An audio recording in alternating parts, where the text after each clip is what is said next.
La enorme mayoría de los análisis sobre la moda estoica se centran en sus impulsores, toda esta corriente de gurús que te ordenan que solo te enfoques en ti, una mezcla turbia de militarismo, fantasías de poder, chuzadas e individualismo. Se suele partir siempre de la misma premisa: estos gurús malinterpretan de principio a fin el estoicismo. En este vídeo voy a hacer justo lo contrario. Estos gurús sí han sabido interpretar el estoicismo en su esencia, y os voy a explicar por qué. A ver, antes de que destapar el pastel y que me lo echéis en cara, lo confieso, esto es un poco baiteo. Claro que tergiversan un montón de aspectos esenciales de la doctrina estoica, pero hay un aspecto en concreto, uno con bastante relevancia, en el que sí aciertan y que todos los análisis que he visto sobre este tema se empeñan en negar. Después de 3 vídeos enmarcando el auge de la moda estoica, su resurgir en los últimos 50 años y en especial de los últimos 10, una mirada desde sus orígenes y una comprensión profunda de nuestra época actual a través de él, es hora de ir con los protagonistas de este resurgir. Vamos a meternos en el corazón de estas comunidades online, a descubrir qué relación tiene con el sector más turbio de Silicon Valley e intentar entender cómo y por qué la nueva reacción y el tradicionalismo se están apropiando de él. ¡Vamos a ello!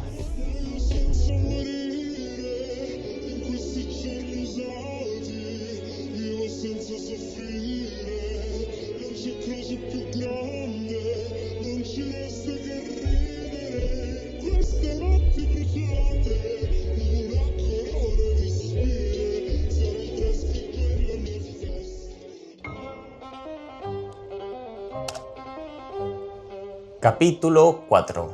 ¿En qué aciertan y en qué fallan en su comprensión del estoicismo? Después de varios vídeos, o después de un rato ya muy largo de vídeo, si estáis viendo la versión unificada, es necesario que hagamos un poco de recapitulación. En el primer vídeo hicimos la taxonomía de los distintos grupos que formaban el resurgir estoico. Tenemos a los neoestoicos, los primeros grupos que se interesaron por el estoicismo desde finales del siglo XX, rescatándolo en unión con la terapia cognitivo-conductual. Tenemos a los pseudoestoicos, metieron en la ecuación la mentalidad de Silicon Valley y el estilo de autoayuda barata para convertirlo en producto. Y tenemos a los broicos, estas comunidades de la hermanosfera, Red Pills y Mundo Bro que han terminado de vaciar de sentido la etiqueta estoica para meter en ella sus deseos personales de representación de poder masculino. De estos 3 grupos me voy a centrar en los 2 últimos. Es importante entender que el auge del estoicismo es previo a la moda de los últimos años en Internet, pero por impacto y por ser los que pensamos cuando pensamos en la moda estoica, son los que tiene sentido analizar. También es importante recordar que aunque las diferencias entre unos y otros están bien definidas, hay que entender estas categorías como un espectro más que como compartimentos estancos. Es más o menos sencillo encajar a cada personaje que se nos vaya ocurriendo en una u otra etiqueta, pero entre ellos hay grados y unos pueden tener elementos de los otros. No es lo mismo Ryan Holiday que Marcos Vázquez, y no es lo mismo Pedro Pollofre que Yados. Cuando pensamos en la moda estoica, la mayoría de gente no percibe esta distinción. Yo mismo, en el vídeo de los gurús de la productividad, tomé a Marcos Vázquez, que habló de él como pseudoestoico, y a Pedro Pollofre, que habló de él como broico. En cualquier caso, la crítica que se puede hacer a unos y otros es muy distinta. Aunque sea un poco complejo, vamos a diferenciar. En líneas generales, no se puede decir que los pseudoestoicos interpreten de forma abiertamente errónea el estoicismo. La aproximación que hacen a la ética estoica es más o menos correcta. Aceptación de las circunstancias tal como nos vienen, falta de control sobre el destino, foco en la responsabilidad individual como el único campo sobre el que tenemos control, importancia de la actitud virtuosa. En las cosas que toman del estoicismo aciertan. El problema es que no toman todo el estoicismo. No es que lo malinterpreten, sí que lo hacen, es que lo interpretan de forma parcial. Ya lo vimos en el primer vídeo. El estoicismo se sustenta sobre 3 pilares que no se pueden omitir para su comprensión: física, lógica y ética. Aunque los 3 son igualmente importantes, la ética, en cierto modo, es la derivación de los otros 2, el resultado final, la respuesta a qué hacer una vez se comprende todo lo demás. Precisamente es este, desligado de los otros, el que se toma. Esto es empezar la casa por el tejado. El acercamiento que hacen al estoicismo, ya lo hemos explicado, es puramente instrumental. La lógica del lifehack, el truquito para aumentar la productividad. Tratan el estoicismo más como un manual de instrucciones que como un cuerpo de conocimiento. La mezcla de esa interpretación parcial junto a ese uso interesado da como resultado todos los problemas que se les puede achacar. Ahora bien, ya sabemos esto. ya lo tenemos presente, ya lo he ido explicando a lo largo de los vídeos. Y, lo más importante, la práctica totalidad de los artículos, vídeos y análisis que hay sobre esto ya lo han explicado. Estas críticas son continuas, ya hay mucha gente diciendo lo mismo sin avanzar en la comprensión del asunto. Y lo peor, esa insistencia en ciertos lugares comunes nos termina haciendo caer en estereotipos al pensar en el nuevo estoicismo. Más adelante entraré en estos problemas, ¿vale? Pero al menos como punto de partida me parece mucho más interesante lo opuesto, ponernos en su lugar y entenderlos. En condiciones normales no me partiría el lomo por defender a estos señores. Y de hecho no pienso al 100% algunas de las cosas que voy a decir.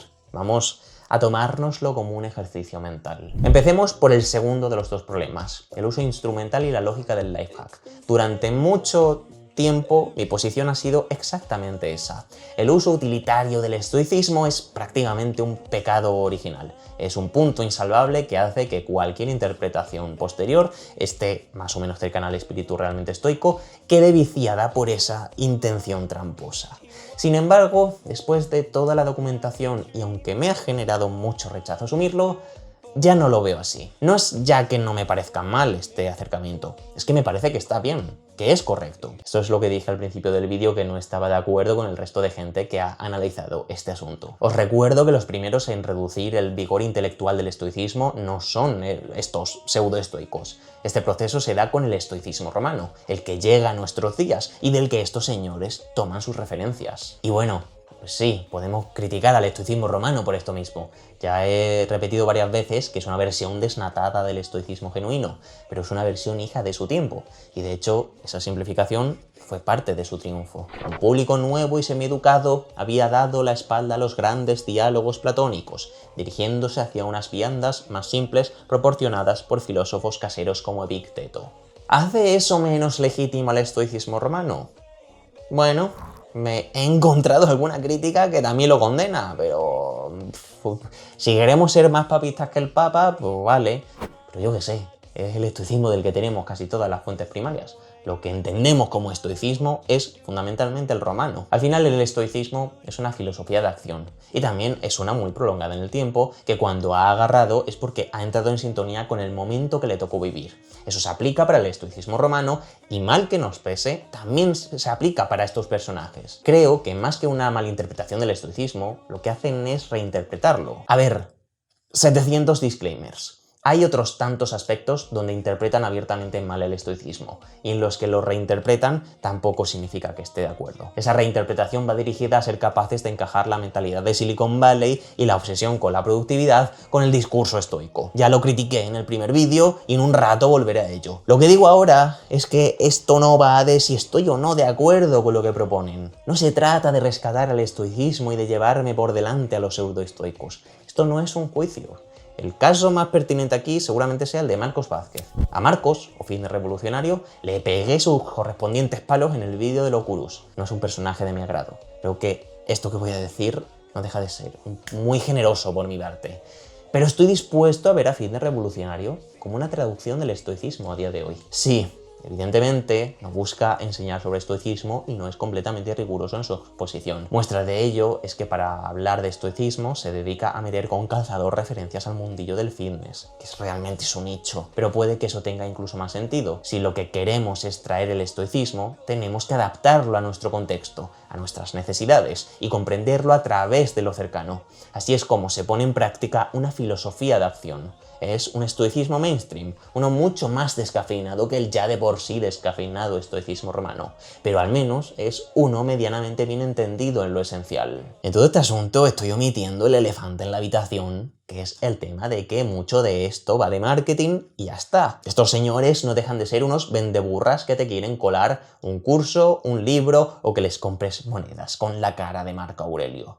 Pero bueno, puede que eso también sea la única forma en la que podía ser recuperado el estoicismo en nuestra época. Es decir, empaquetado como un bien de consumo. Asumir que este sea un estoicismo bien aplicado a nuestro momento no es necesariamente dignificar a este estoicismo, sino poner en su sitio a nuestra época. La interpretación del estoicismo como una herramienta es producto directo de esa interpretación parcial que deja fuera del análisis a la física y la lógica estoicas. Por tanto, lo que se puede decir al respecto es más o menos similar. De entrada, el origen está en el mismo lugar. Los estoicos romanos son los primeros en dejar estos aspectos de lado para centrarse solo en la ética. Es lógico que si esta es la fuente primordial, el resultado sea el mismo. Y a ver, entendedme, no creo que si nos hubiesen llegado los textos más antiguos nos importase mucho la física y la lógica estoicas y cómo definían el adverbio, la preposición y sus huevos. Me he leído al puto Diógenes de Laercio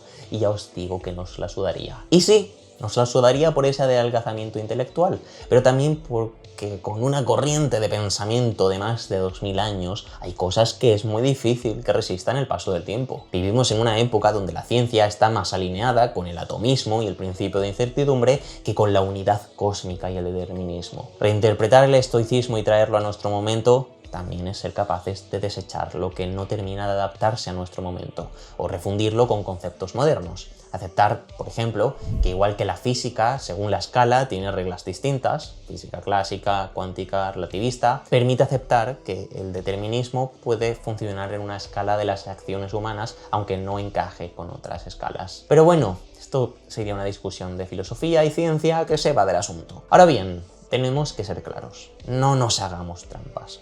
Esta reinterpretación de los pseudoestoicos, que solo se preocupa por la ética, es un problema que no tiene solución, lo veamos por donde lo veamos. El estoicismo no puede tomarse de forma fragmentaria. Si se toca una sola pieza del edificio estoico, todo el conjunto colapsa. El estoicismo fue la primera filosofía que se entendió a sí mismo como un sistema en el que todo está relacionado con todo, de manera que la física, la lógica y la moral forman parte de una red cerrada y autorreferencial de significaciones interdependientes. Para el estoico, la vida filosófica era el encaje de cada uno de sus actos, de física, lógica y ética. Este encaje sería a su vez la expresión de una razón universal en la que coincidirían lo real y lo racional, lo posible y lo deseable, el futuro y el pasado. Y aun con todo, si este estoicismo parcial se quedase en una mera omisión, pero respetase el resto de la estructura estoica, aún podríamos hablar de estoicismo.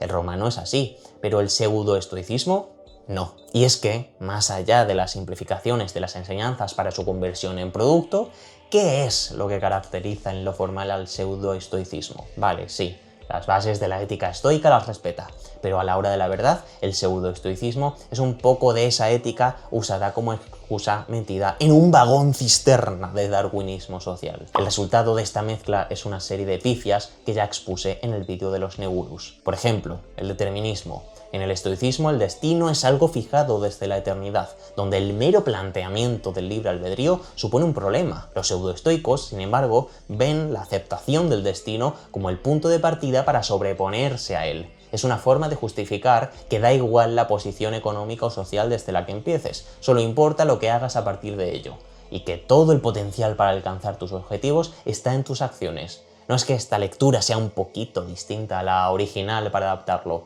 es que le dan la vuelta por completo, o la idea de la comunidad y el individuo. Los pseudoestoicos transforman la virtud en una herramienta para el desarrollo personal, ser una persona del 1%, la mentalidad Ferran Torres, de destacar y de ganar en un mundo competitivo, de tiburones y machos alfa. Es el discurso del sálvese quien pueda. Todo este cuento no tiene nada que ver con el estoicismo real. El precepto fundamental de la actitud virtuosa estoica consiste en actuar conforme a la naturaleza, la cual es colectiva.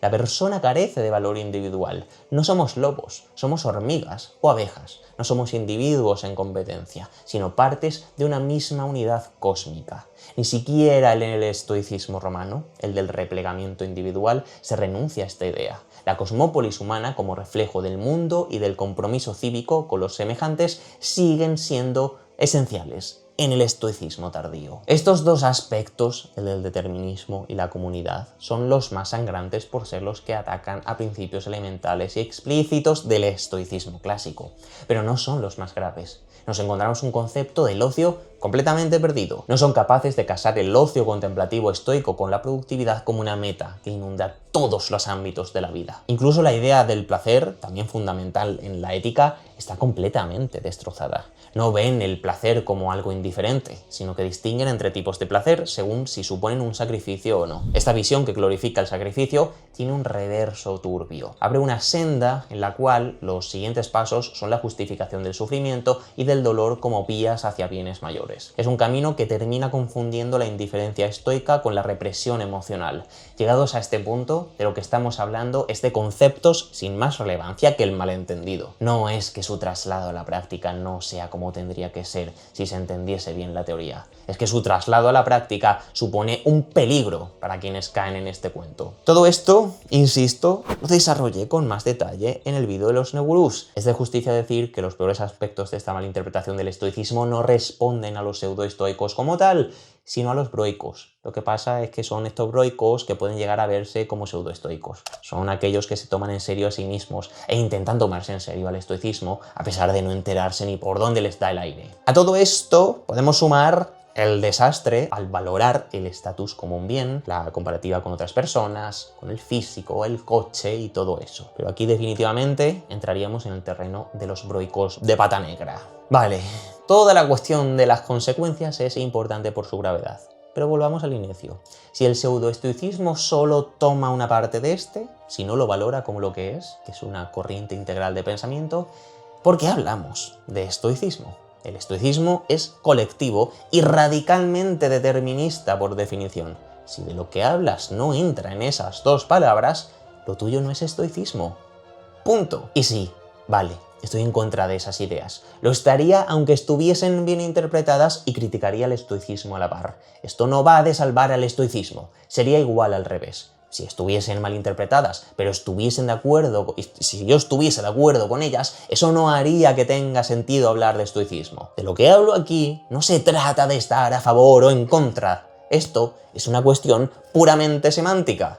Si tú tienes una cuchara y la usas para comer un plato que se come con tenedor, aunque le estés dando otra función, lo que tú estás usando es una cuchara, no un tenedor. Esto se trata solo de llamar a las cosas por su nombre.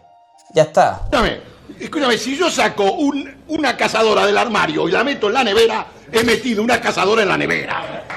No sé si... Si es que además ni siquiera hay necesidad de hablar de estoicismo. De lo que se está hablando realmente es de los principios de la terapia cognitivo-conductual, los cuales tienen inspiración estoica. Aceptamos lo uno por lo otro, pero si solo estás tomando algo que en realidad proviene de la psicoterapia, tendría más sentido hablar de eso que de estoicismo. Pero claro, ¿por qué hablamos de estoicismo? Porque si quitamos esa etiqueta, el marketing y el rebranding se nos viene abajo. Entiendo que habrá a quien esto último le chupe tres pingos. Vale, sí, cuestión semántica y todo lo que queramos. Pero ¿qué más da como lo llamemos? ¿Gato negro, gato blanco? A nadie le importa si caza ratones. Y sí, vale, que esta moda estoica tiene un reverso peligroso, pero ya lo he aclarado. Este, en todo caso, tiene más que ver con el mundo bro, que es un tema aparte. En lo que se refiere estrictamente a los pseudoestoicos, no se puede decir tan fácilmente que ofrezcan un kit de herramientas dañino. Es más, aunque no ofrezcan una versión pura del estoicismo, puede ayudar a introducirse en él. Es similar a la metáfora de las tuberías y los embudos que es habitual en el canal. Estos comunicadores servirían como puertas de entrada no a la radicalización, sino a un interés genuino que nos lleve a conocer el resto del cuerpo filosófico y ampliar conocimiento. Este podría ser mismamente mi caso, que entre este vídeo y el de los gurús me he tirado meses leyendo los clásicos, artículos sobre el tema, ensayos, charlas, conferencias y referencias de todo tipo. Bueno, estoy dispuesto a aceptar sin problema que el kit de herramientas de los pseudoestoicos, al menos de los más formales, es útil y positivo. En la medida en la que se ciñen a lo cognitivo-conductual, al menos es uno con aval científico, lo cual ya le da bastante más valor que otras muchas mamarrachadas que se dan por válidas. Dentro del mundillo de la autoayuda, que es al que realmente pertenecen los pseudoestoicos, no es ni muchísimo menos lo peor que nos podemos encontrar. Pero, ¿y en el ámbito de la filosofía? Bueno, hay quien lo ve con buenos ojos. No he sido capaz de volver a encontrar esta referencia, así que no lo puedo decir con total seguridad. Pero recuerdo escuchar un filósofo decir que veía con buenos ojos este nuevo enfoque para acercarse al estoicismo. Según él, veía más peligro en las malas traducciones de los textos clásicos que los nuevos textos, Los segundos no impiden acceder a las enseñanzas originales, pero una mala traducción sí. Aclaro, eso sí, que creo que se refería más bien al trabajo de filósofos modernos como Massimo Pigliucci, que aunque lo que hacen sea adaptado a la imposición editorial de la autoayuda, estarían más en el grupo de los neoestoicos que en el de los pseudoestoicos. Y además, lo de las malas traducciones, bueno, ya digo que no puedo traer la referencia, pero estoy 90% seguro que era una entrevista a un filósofo que había hecho una traducción de las meditaciones de Marco Aurelio, el manual de Epicteto o algún libro para la editorial ARPA, eso seguro. Así que, bueno, lo de hacer lo posible por venderte su libro no lo han inventado los pseudoestoicos. Eso la academia ya tiene décadas de experiencia. Bueno, sea como sea, para los neoestoicos aún puedo comprar el argumento. Acepto cómo ser un estoico como un buen paso inicial para empezar a conocer sobre el estoicismo. Pero con los pseudoestoicos, no. Con estos nos encontramos una versión tan desligada de sus bases originales que no ayuda a entender el estoicismo real. El peligro del estoicismo de Silicon Valley es que, si bien puede ayudarte a encontrar ese impulso extra para ascender en la escala corporativa o ganar suficiente dinero para dar la entrada de una casa, también puede distraerte de una comprensión integral y coherente de lo que la filosofía estoica puede ofrecer.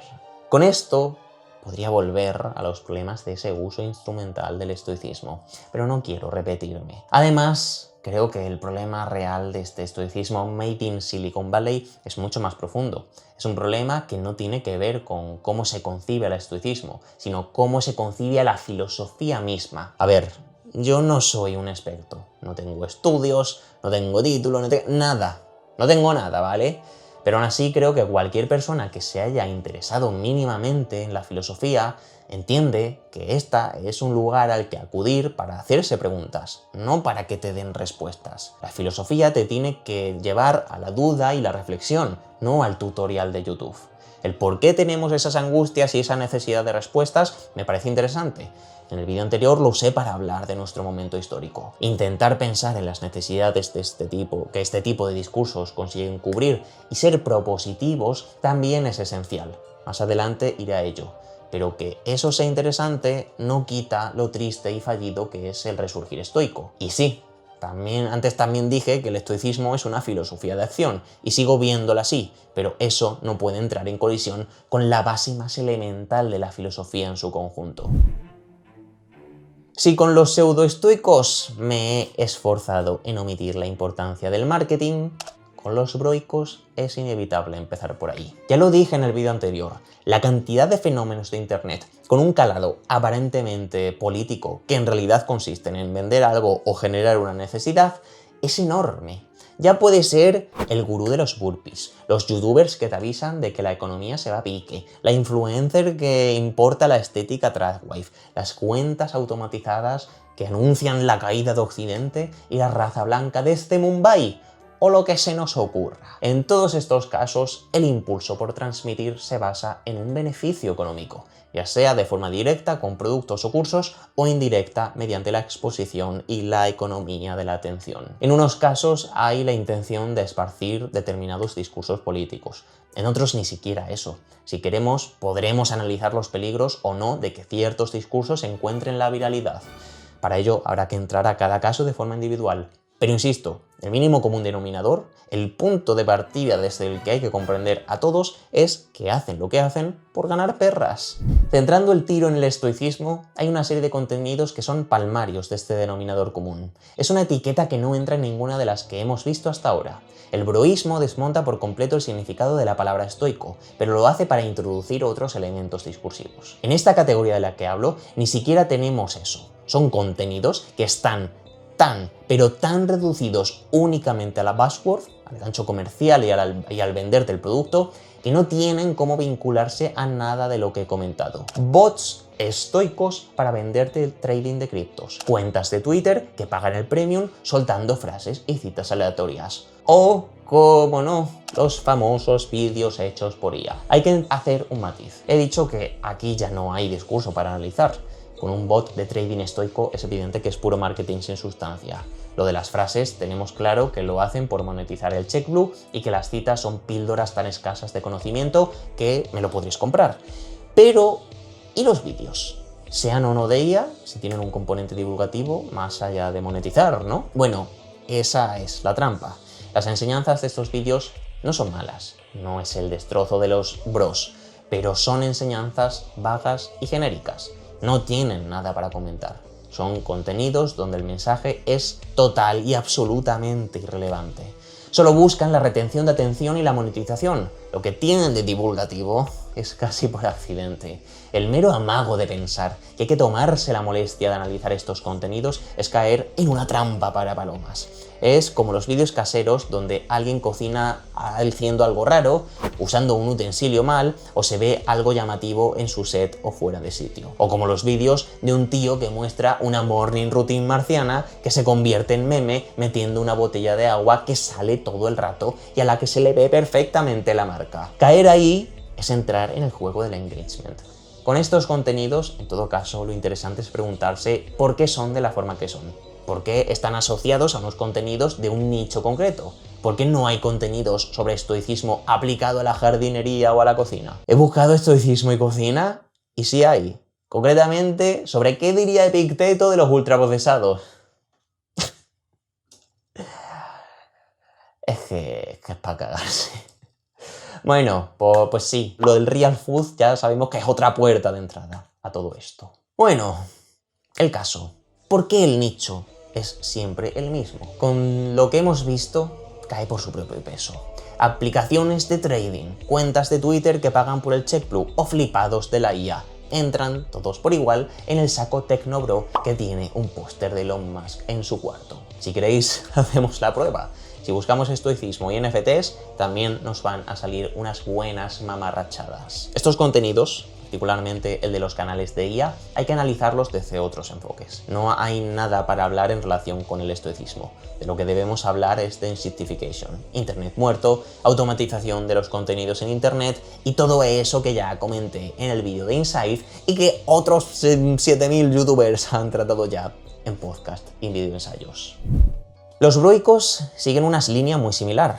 Pensemos en Yados. En su caso, el negocio está en ese punto medio entre el mundo del trading y del coaching. Cursos, mentorías, afiliaciones, todo empaquetado entre consignas estoicas y religiosas sin ninguna coherencia y un estilo comunicativo de puro esperpento. El factor del marketing está igual de presente, pero en este caso nos encontramos con un discurso extremo y tóxico. Uno cuyo problema ya no es solo un ideario rancio y misógino, sino que además está arrastrando a sus seguidores exprimiéndoles el dinero. Son estructuras de las que deberá hacerse cargo la justicia, pero lo que se refiere al mensaje, no hay gran cosa realmente. La parte divulgativa, entre muchas comillas, de lo que hace solo se sostiene por el resto del negocio. Dado este panorama, ¿qué hay para comentar sobre el estoicismo y estos señores? Si me negué a hablar de Yados en el vídeo de los neogurús, es porque en Yados no hay nada de lo que hablar, ni mucho menos de estoicismo. No hay por dónde cogerlo. El despropósito llegado a este punto es demasiado exagerado. ¿Qué tengo que hacer? ¿Ponerme a hablar de que en el estoicismo los bienes y los males son indiferentes y que dar importancia al lambo, al físico, a las mujeres como objetos no encaja con el estoicismo porque anda la mierda? No, claro que no. No tengo que hacer eso porque es absurdo. Es la misma trampa para palomas que los vídeos de inteligencia artificial. Si Yados tiene que ver algo mínimamente relacionado con la historia del pensamiento, sería en todo caso con los situacionistas. No sé si Yados se habrá leído a Marco Aurelio, pero sí puede que se haya leído a Guy Debord. La apariencia, la performance, la société du spectacle. La primera fase de la dominación de la economía sobre la vida social había implicado en la definición de toda la realización humana una evidente degradación del ser en tener. La fase presente de la ocupación total de la vida social por los resultados acumulados de la economía conduce a un deslizamiento generalizado del tener en parecer, donde todo tener efectivo debe extraer su prestigio inmediato y su función última. Se podría tirar de este hilo de reflexión, pero para eso tendría que volver a intentar leer al fucking Guy Debord, y por ahí sí que no paso. Entonces, si todo en Yados es apariencia, ¿realmente importa lo que Yados sea? haga o diga. Hablar sobre lo que hay de estoico o no en Yados es absurdo. Hablar sobre si Yados se contradice en cualquier cosa es igual de estéril. Yados se contradice por sistema, diciendo una cosa y su opuesta, y da absolutamente igual. Esa contradicción es parte de su performance. Ni siquiera vale la pena hablar sobre si su historia es real. Muchas de las críticas a Yados han consistido en señalar que si alquila los coches, las mansiones, que el origen de la nada que vende es una mentira, que sus padres le financiaban. No le quito su interés a ese asunto. Está bien como punto de partida, pero a estas alturas ese es un tema ya superado. Hay quien le sigue sabiendo que es un personaje, pero le siguen porque es un meme, o incluso porque les interesa el discurso más allá del personaje. También hay quien se cree el asunto, por supuesto. No sé valorar el porcentaje de unos y otros, porque aunque los segundos fuesen menos, está claro que es en esos donde está el riesgo. Son los más susceptibles a caer en los cursos. Ahora bien, lo que sí sé es que ni unos ni otros están ahí porque hable de Marco Aurelio o porque si lo que dice que posee es real, sino por la imagen que proyecta. Yados es una fantasía de poder que se justifica a sí misma y se transforma a conveniencia. Es un proyecto de vida, una forma de ser y de relacionarse con el mundo. Es un sentido y un propósito. Yados vende los cursos, las mentorías, las afiliaciones, sí, pero el auténtico producto de Yados es ese. Es esa meta y promete conseguirla a través de los servicios mencionados. Para desmontar a Yados no debemos pensar en Yados en sí, porque Yados no existe. Comprender a Yados es comprender lo que representa, comprender los deseos, frustraciones y aspiraciones de sus seguidores. Desentrañar todo ese mecanismo es complejo y se va del tema de este vídeo, o esta serie de vídeos, que no van de la manosfera, la masculinidad, ni nada así, sino de estoicismo. Solo dejaré una lección. Comprender todo lo que he dicho pasa fundamentalmente por comprender que Yados, Andrew Tate o cualquier otro gurú del mundo bro, tenga o no relación con la moda estoica, son el final del embudo. No son la causa de nada, no son el origen de la radicalización, ni de la mentalidad de tiburón, ni nada así. En todo caso, son quienes se aprovechan de ello, quienes sirven como catalizador. Son el comburente que permite la ignición, pero no son la explosión. Para la explosión se necesita un combustible, se necesita una estructura que define el marco mental donde las ideas de estos encuentran su pozo, un ecosistema de medios que repite sus conceptos y construye comunidad desde esos mismos sentimientos. Y también se necesita la chispa. Se necesita la rabia contenida a presión, fruto de los problemas de los que este sistema se aprovecha, de condicionantes económicos y de problemas mentales y emocionales. Cualquier respuesta que se enfoque solo en los gurús, en desmontarles la farsa, destapar sus mentiras o romperles la vía de financiación, será útil en lo inmediato. Pero es solo un parche. El edificio hay que analizarlo desde sus cimientos. Lo dicho en este último tramo tiene un problema. Este es un análisis que aplica perfecto para Yados, pero solo para Yados. Habrá otros tantos gurús de su estilo que encajan en esto. Wes Watson, el Yados murciano, el Colorado masivo. Los referentes y los imitadores de Yados siguen su mismo modelo, pero hay más casos fuera de estos. Hay casos donde el discurso sí tiene más peso. Puede que el estoicismo no sea lo central, pero ya hemos dejado claro que ni siquiera entre estos supuestos gurús estoicos el estoicismo es realmente importante. Hay toda una serie de gurús sobre la masculinidad donde el discurso sí juega un papel importante. Con esto no digo que sea un discurso más profundo, pero sí que transmitir el mensaje es parte esencial del objetivo. Por centrarnos en el estoicismo, es interesante preguntarse ¿por qué se enfocan en él? Sí, ya lo sé, esta pregunta ya está respondida.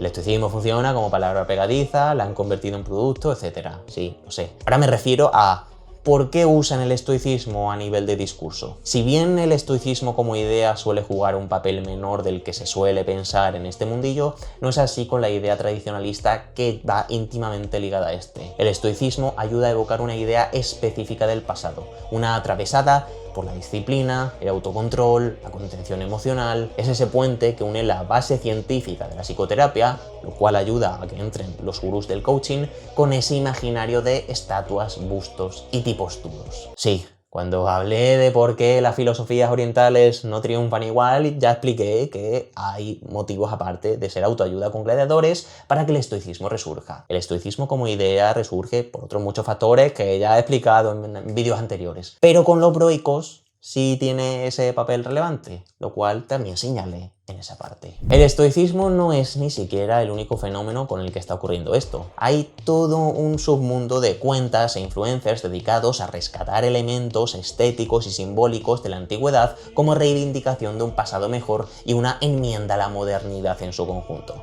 Ya sabéis el marco mental del que hablo.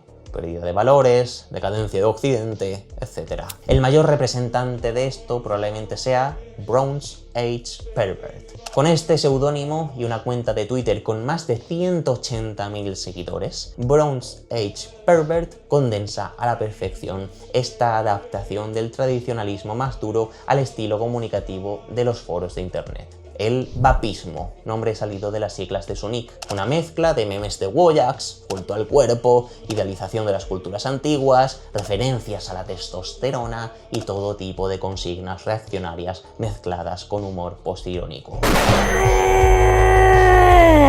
¡Ah! ¡Ah! ¡Yo me nutro del sol! ¡Bastardo!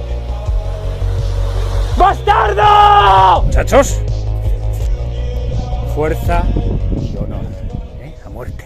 El elemento de Edad de Bronce, de su perversión, se refiere a los primeros días de la antigua Grecia, una era de militarismo pagano y viril, antes de que los modernos, incluso algunos de los antiguos, fueran engañados por la debilidad. El vapismo implica esencialmente volver a cautivar al mundo y darle un propósito a estos jóvenes. Las angustias del mundo moderno, de las que ya vimos que el auge del estoicismo es su síntoma más claro, toman aquí un nuevo giro. Son la pista de aterrizaje perfecta para este nuevo tradicionalismo forchanero. Ahora bien, aunque hable de un nuevo tradicionalismo, no sé si se puede decir que haya un resurgir tradicionalista en términos generales. Llevamos lo menos 236 años teniendo que aguantar a esta banda.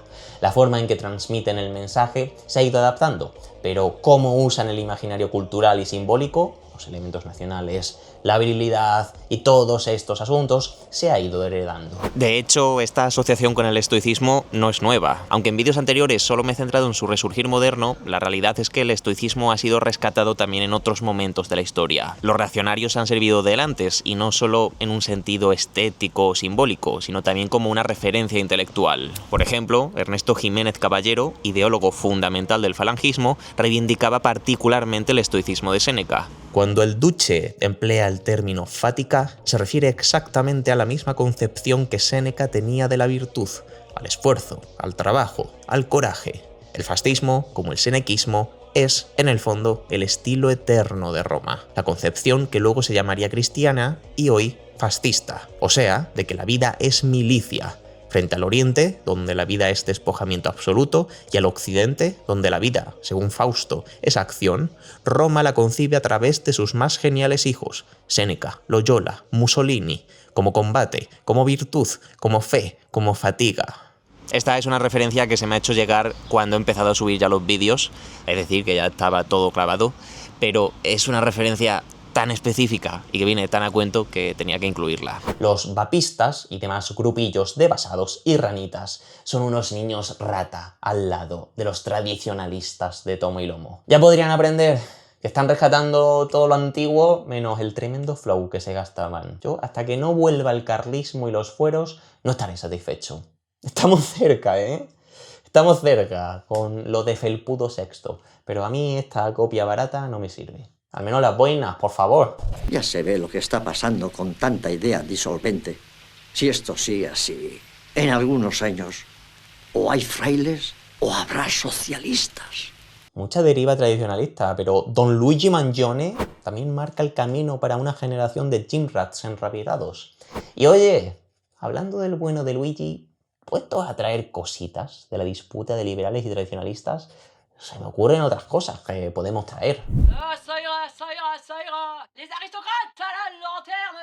Ça ira, ça ira, ça ira. Les aristocrates, on les pendra. Si bien este tradicionalismo no es nuevo, sí hay un lugar donde ha tenido un resurgir especial. Los nuevos magnates posteriores a la burbuja de las .com dejaron atrás el Silicon Valley de los yuppie de los 90. Los CEOs de las redes sociales se han convertido en los principales patrocinadores del movimiento neorreaccionario. Algunos han transitado con el paso del tiempo, caso de Zuckerberg, y otros han sido sus principales representantes. La mafia de PayPal es el mote con el que se conoce a los fundadores de PayPal, con influencia sobre multitud de empresas del sector tecnológico, bien sea por inversión o por propiedad directa. Elon Musk sale de aquí, y también Peter Thiel. Recordaréis este nombre de vídeos anteriores. Referente para Ryan Holiday, financiador de las campañas de Trump desde 2016 y principal avalista de J.D. Vance como vicepresidente. De hecho, la principal función de J.D. Vance es esa. Vance es el nexo entre esta cúpula de oligarcas y el gobierno estadounidense. Aunque, bueno, en la práctica no hace falta buscar hilos de los que tirar. Elon Musk ya se encarga permanentemente de dejar clara esa relación, cuqueando a Vance y ejerciendo de copresidente. Volviendo sobre Thiel, no es solo ese el vínculo, Vance mediante, de esta rama de Silicon Valley con el gobierno.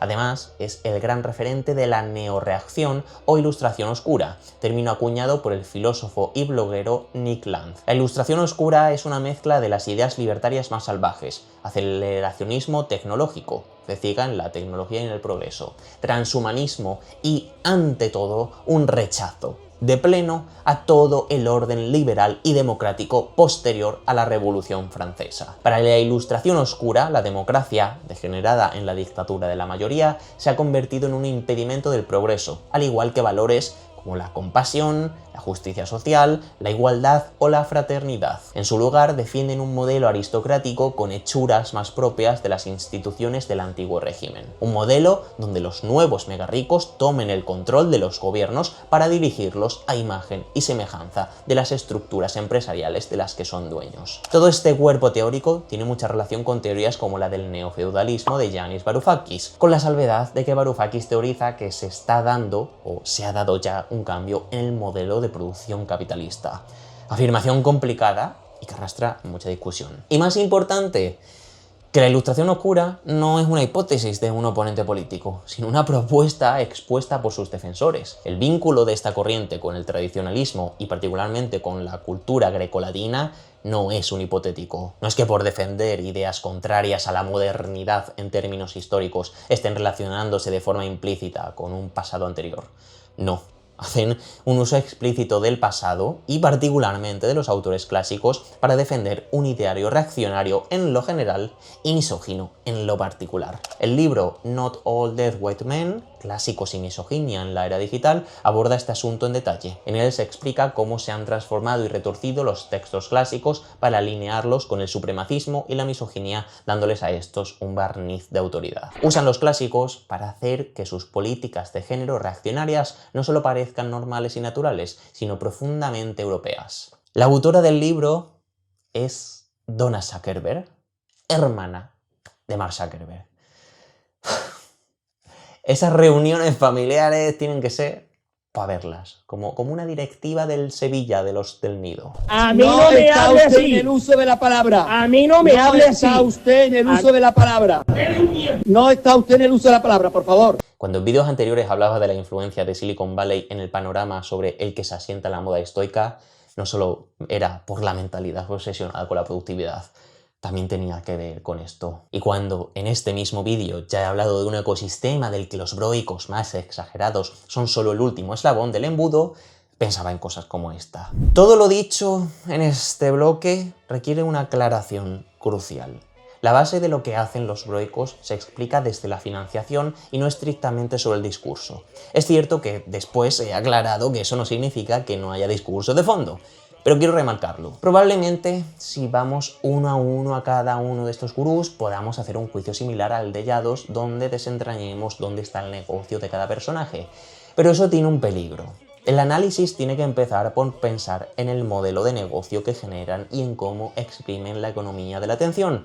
Pero no todo se explica pensando en el negocio. Esa es una lógica un poco peligrosa y autocomplaciente. Está a un par de pasos de los que hablan de Soros, las donaciones y el USAID. Vale, sí, hay think tanks conservadores metiendo dinero a diestro y siniestro a muchos de estos personajes. De hecho, como muchos de estos personajes tienen peleas internas entre ellos, lo sacan públicamente y se lo echan en cara. Pero bueno, ese, como digo, es otro tema. La cuestión es que también hay un relato, unos argumentos y, lo que es más importante, gente que conecta con eso. Y no solo conectan porque les estén comiendo la cabeza o cualquier otro tipo de mensaje paternalista. Conectan también porque son mensajes que entran en frecuencia con sus necesidades e inquietudes. Lo dije antes y lo repito. Para comprender a Yados tenemos que comprender los deseos, frustraciones y aspiraciones de sus seguidores. Este asunto me interesa bastante, pero no quiero desviarme. El leitmotiv de esta serie de vídeos sigue siendo el estoicismo. Ya expliqué cómo el estoicismo conecta con elementos fundamentales del sentir de nuestra época. Ahora hemos visto cómo los grandes gurús que se han apropiado de la etiqueta estoica lo interpretan. Sin embargo, debemos darle la vuelta a la cuestión. Si el estoicismo conecta con ese sentir de época, ¿nos puede servir de alguna manera fuera del enfoque de estos gurús? Junto a esto, queda por responder la cuestión que es el motivo por el que he hecho toda esta serie de vídeos. Más allá de estos gurús, ¿hay algún fenómeno propio de Internet que sí haya encapsulado el auténtico espíritu del estoicismo? La respuesta a estas cuestiones la tendréis en el próximo vídeo, que ya es el último de esta serie. Pero va a haber una sorpresa extra. No voy a adelantar nada, ya lo entenderéis. Comentad, dadle a like, compartid, comed bien, suscribíos. No, me he liado, de hecho. Me he metido en lo de comer, me cago en la puta. Comentad, dadle a like, compartid, suscribíos. Comed bien, poneos fortísimos. Y nos vemos en el siguiente vídeo. Hostia, me está haciendo trizas el puto, me está exprimiendo el cerebro el vídeo este.